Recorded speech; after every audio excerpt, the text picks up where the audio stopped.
E aí, gente, tudo bem? Aqui é o Rafa do canal Programador Lhama e vamos lá, vamos para a nossa última aula dessa nossa playlist de orientação a objetos em Python Remake.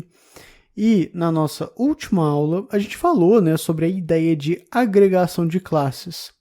E a gente até fez, esse exemplozinho aqui de um carrinho de compras que ele é preenchido com produtos.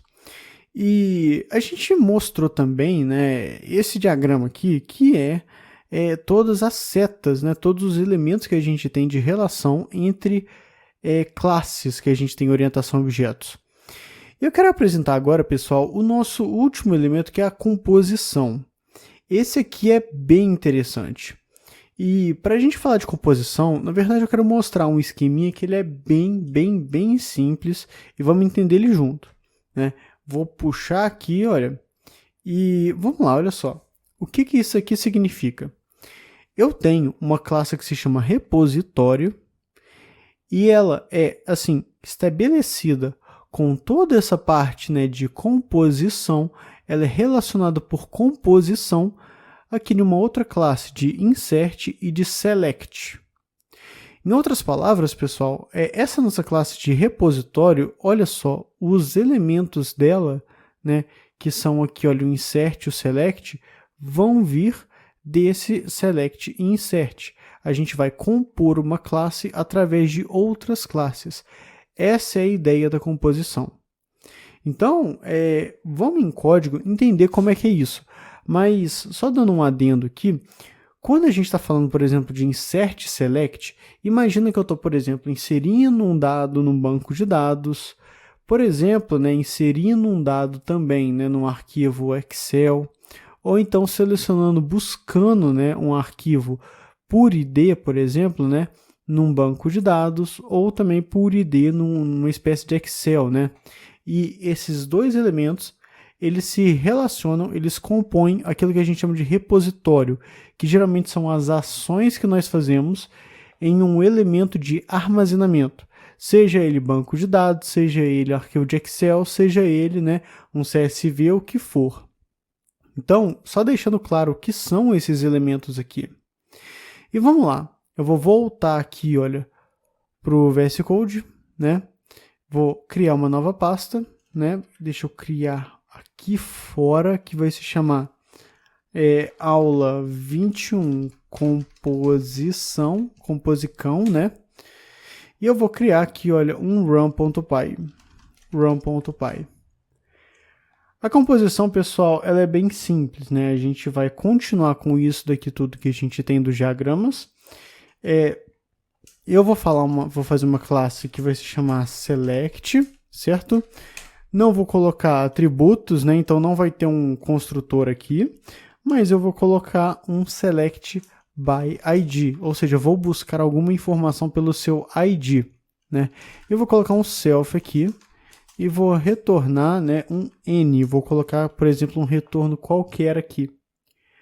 E aí eu só vou colocar aqui, olha, print selecionando um elemento no banco de dados. Ok.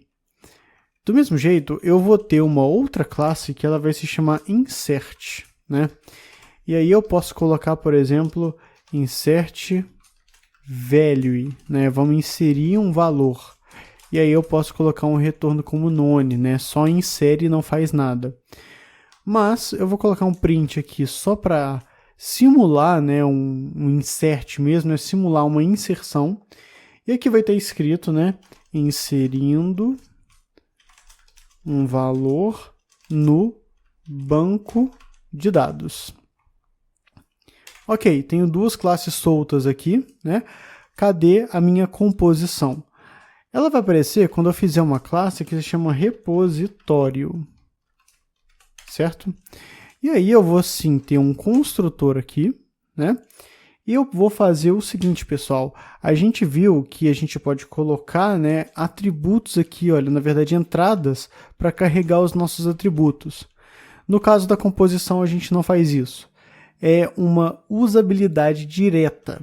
Ou seja, eu vou ter aqui, olha, um self ponto, dois underlines para falar que é privado, select é um objeto direto, né? Olha só, a usabilidade direta da minha classe de select. Assim como o meu insert, ele vai ser o uso direto, né, da minha classe insert para criar um objeto. Então nota, pessoal, que o que a gente tem aqui é realmente com que duas classes diferentes, elas estão compondo, né, servindo como elemento aqui, olha, na construção da minha outra classe repositório. Isso daqui, pessoal, assim, a gente já viu a injeção da dependência, a gente viu a inversão da dependência. Isso daqui é a composição. E feito isso, eu posso utilizar esses elementos aqui bem facilmente, né? Lembrando que essas classes, pessoal, elas podem vir, por exemplo, de importação, né? Eu posso simplesmente pegar de outro arquivo e colocar esse select e esse insert, não tem nenhum problema. Do jeito que a gente está fazendo, vou continuar, né, com as classes feitas aqui em cima, né? E eu vou chegar logo aqui e vou fazer um select by id, né? Um método select by id, em que eu vou colocar um self, vou colocar um id aqui, por exemplo, que vai ser um inteiro. Isso, pessoal, só para simular uma busca, né? Eu coloco aqui, né, um retorno de n, né? Vou deixar qualquer coisa aqui. E aí eu simplesmente chego e faço, né, o meu self select by id, né? Então nota que essa minha classe ela é composta pela utilização de duas outras classes. Posso chegar aqui tranquilamente, né, pegar o meu repo, que vai ser o meu repositório, e repo.selectById. Vou pegar o meu terminal, né, vou entrar aqui, olha, na minha aula 21, composição, Python 3, run.py. Beleza, eu estou esquecendo, né, de colocar o id aqui, olha, nesse selectById. Vou colocar qualquer coisa, não sei, cara, 45, né? Coloquei qualquer coisa, limpei o terminal, rodei, beleza, selecionando um elemento no DB. A gente foi, né, pegar exatamente essa chamada aqui lá na minha classe select, que é um objeto da minha composição. Bom, pessoal, é isso que a gente tem em relação a composições, né? Fique à vontade para tentar criar suas composições. Eu particularmente prefiro a composição do que as heranças, né? No entanto, geralmente quando eu trabalho com classes, eu faço muito a inversão da dependência, eu acho o melhor jeito que tem, né, de relacionar classes, mas a gente termina aqui agora a nossa playlist de orientação em objetos Python Remake aqui no nosso canal. A gente se vê, né, nos nossos próximos conteúdos que a gente for trazer aqui, e, bom, eu fico por aqui. Até mais e tchau, tchau.